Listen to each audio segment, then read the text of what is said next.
ver si el racismo es tan absoluto, llega a todo momento, todo lugar, incluso aún inconscientemente, ya forma una relación de poder, entonces no hay una solución y prácticamente el racismo lo es todo, y si lo es todo, también el racismo es nada. Simplemente es una pequeña conclusión y viendo que creo que ya me he pasado el tiempo debido, con eso concluiría mi exposición y muchas gracias a todos los presentes. Gracias, Juan Manuel.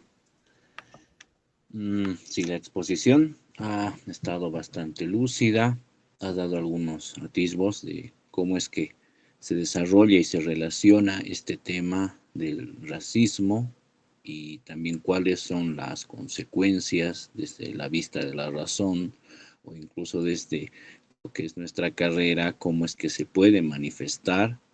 Has indicado también que hay una generalidad de esto que se puede considerar pensamiento o hasta acciones racistas que hasta se han enquistado en el inconsciente de cada uno y ya los toma como parte de lo natural. Resulta interesante, pero preguntarnos cómo es que en tiempos anteriores, por poner un ejemplo, los romanos que venían de hacer su modo de vida cotidiana a partir de las relaciones esclavistas, ¿habrán ellos sido racistas o habrán sido tan racistas como el actual concepto lo indica para nuestros tiempos? ¿Habrán considerado aquello que llamaban bárbaro como lo inferior, lo deplorable y cómo es que ahora se toman? Y cómo es que esto puede ir en contra, ¿no? Históricamente se puede invertir en los tiempos medievales europeos, cómo es que esta civilización que estaba sometida por lo que es la iglesia, frente a quién se podría considerar superior, si tenía al lado otros imperios que por lo menos tecnológica, cultural e incluso podríamos decir, entre comillas, vamos a poner filosóficamente, estoy hablando de la Edad Media, podrían considerarse superiores a lo que era el desarrollo de lo que tenían en tiempo medieval. Son preguntas de las que podríamos partir para considerar y llegar hasta nuestro horizonte, hasta nuestra realidad y no quedarnos solamente con los conceptos. Juan Manuel también indicaba que es una labor bastante difícil este rastrillaje de dónde estaría el origen conceptual, lo que es la raza como tal. Por otro lado, ya podríamos pero ir infiriendo que esto tiene que ver con un aire de diferencia. Por otro lado, también se mencionaba, y esto hasta las tesis nazis lo manejan, este índice o este aire de pureza que puede haber, que de lo animal luego se pasa hacia lo que es ya lo antropológico. Otro punto que se puede destacar para entender lo que es el racismo es este aire también que tienen de superioridad frente a otro. Si estas son las condiciones, entonces ya tendríamos, si no un concepto o el origen de lo que vamos a considerar el racismo, por lo menos unos elementos con los cuales ya podríamos identificar algo de esto y cómo es que también se va formalizando, ¿no?, en la razón. Porque muchos dicen la razón por sí sola no puede explicarse. La razón da razones de algo, de este previo. Y este previo en este caso es el racismo. A lo que voy es que quizás entonces estuvo primero el racismo como una relación empírica, podemos llamarla biológica, podemos llamarla antropológica, en sentido práctico, para que luego recién de esto se haga teoría y se aspire a una razón que luego ya se proyecte como universal. Juan Manuel, entonces te dejo con la pregunta. ¿Cuál sería tu percepción a partir de la exposición que has dado del vínculo, ¿no? Con lo que es la razón como explicitación o formalización, o hay algo más que se nos está escapando en la ecuación cuando queremos definir y relacionar razón con el tema de racismo. Bueno, muchos comentarios que metiste. En primer lugar, tocaste el tema del Imperio Romano. Entonces, es bastante interesante este debate si previamente ha existido un racismo antes de la misma concepción de la palabra raza. Con esto yo no estoy queriendo afirmar de que todo se va a enfocar en el concepto de raza, pero la misma estructura de la palabra, ¿qué es lo que genera? Simplemente una separación, una categorización y una jerarquización dentro de lo que hay en la taxonomía, ya sea vegetal o animal. Entonces, hablar de racismo en épocas anteriores como el Imperio Romano, yo creo que no se podría hablar, porque mayormente podría haber un etnocentrismo, porque sus conquistas no se basaban en primer lugar por un orden racial, sino que mayormente por la hegemonía cultural que tenía su imperio en esa época.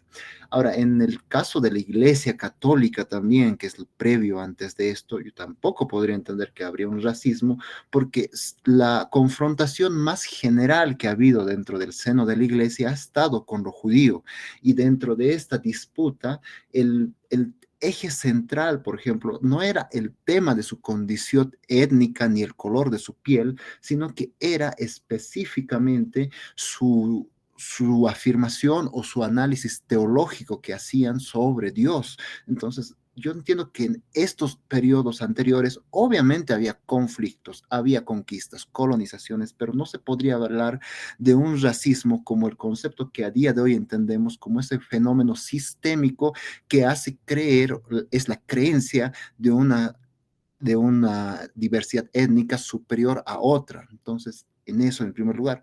Y en los segundos, si es la conexión de del racismo y la razón. Efectivamente, con lo que puede haber más, obviamente, porque esto hay un tema muy puntual, que es ya el fenómeno de la expansión que van a ver en las naciones en esa época. Puse el ejemplo específico de que estos conceptos han sido bien utilizados para el tema de la colonización africana. Obviamente, la razón se utiliza como un concepto de jerarquización al ver a un grupo superior sobre otro. Vemos, por ejemplo, a que ese centro europeo de las grandes universidades ya había captado esta gran inmensidad y este gran avance académico, pero se viene a chocar y se viene a confrontar con aquellas naciones vecinas que de alguna manera estaban desarrollando y buscan esta expansión.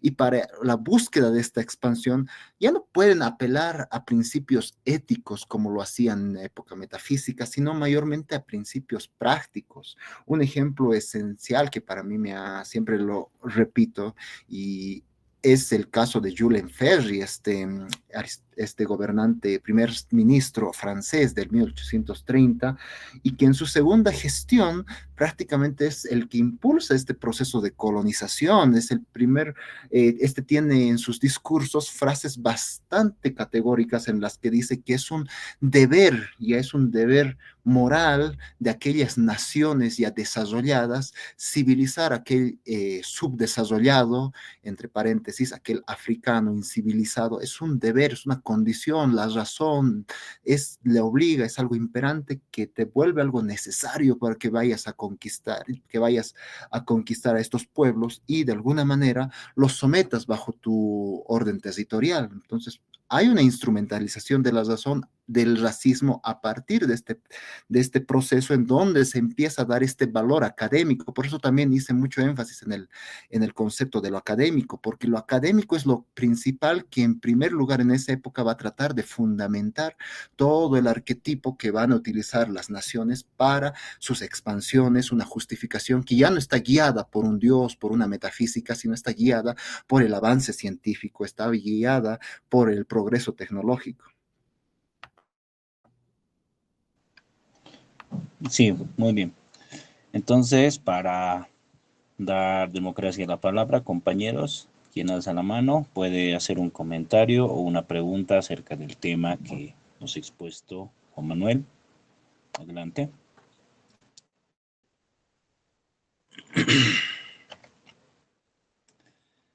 Y hasta mientras, ¿no? El tema es bastante álgido.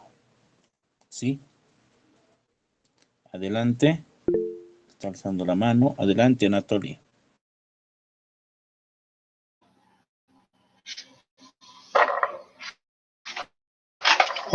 Hola, hola, compañero, ¿me escucha? Perfectamente, adelante. Hola, hola, ¿me escucha, compañero Hayes? Adelante, Anatoly, lo escuchamos.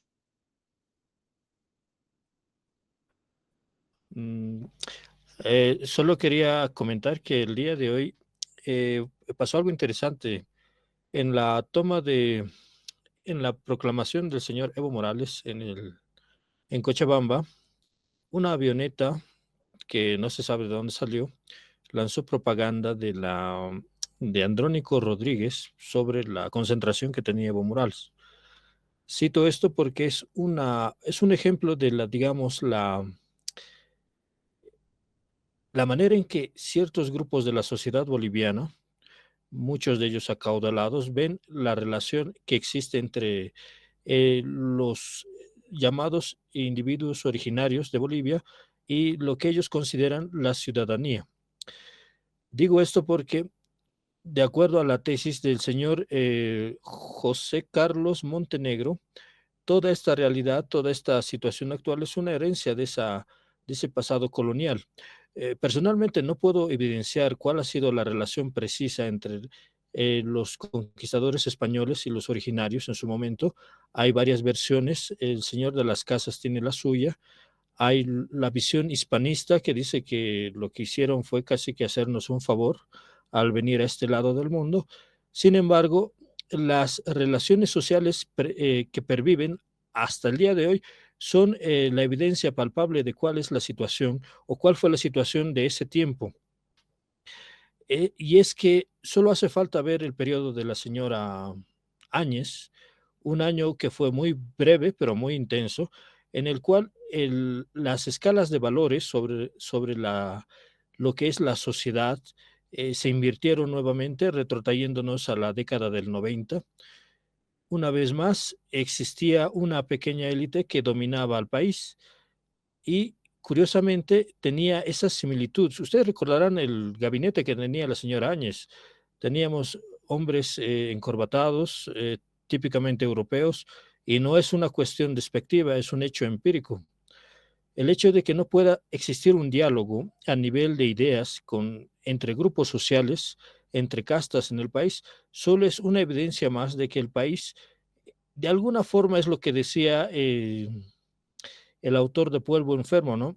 Que esta es un país que está dividido, abigarrado tal vez, pero eh, en suma, creo entender que todos nosotros tenemos una visión política diferente.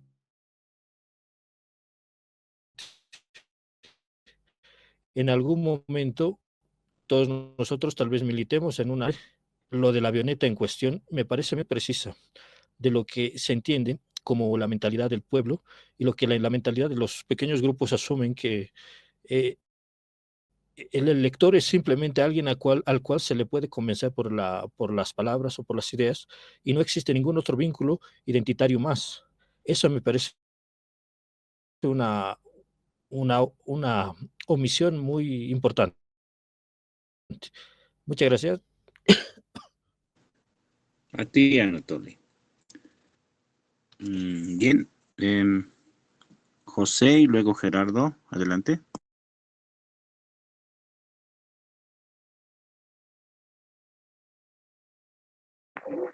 Gracias. Buenas noches, compañeros. Bueno, quería puntualizar,